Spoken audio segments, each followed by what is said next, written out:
Theresa May arrived in Brussels a political survivor, but her appeal for help in reviving the Brexit deal reached with the EU looks likely to founder.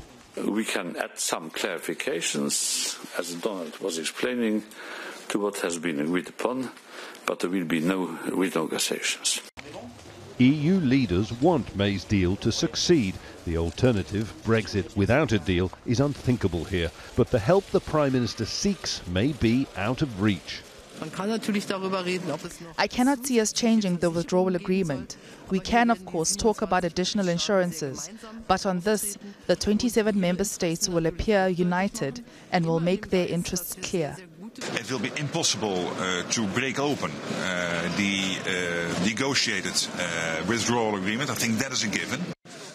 We must not start renegotiating again. We are not here to renegotiate. Earlier, Mrs May made it clear she'd come without high hopes.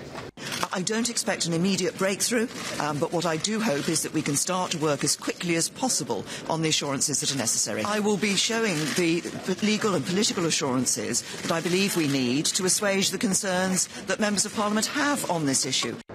There is a point at which all of this becomes potentially terminal for Theresa May's Brexit deal, but not quite yet. In January, its fate will be decided in the British Parliament, and such is the professed willingness of EU leaders to help that there's talk of a January summit here as well, at which point maybe some final concession can be made.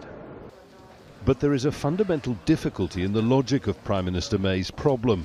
Dissenting UK MPs want Britain to be able to control the mechanisms of the so-called Northern Ireland backstop.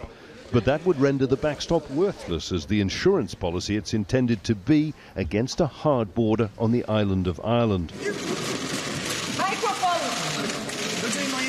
I just said that we are ready to help. We are ready to help. And no amount of goodwill changes that. Jonah, Al Jazeera, Brussels.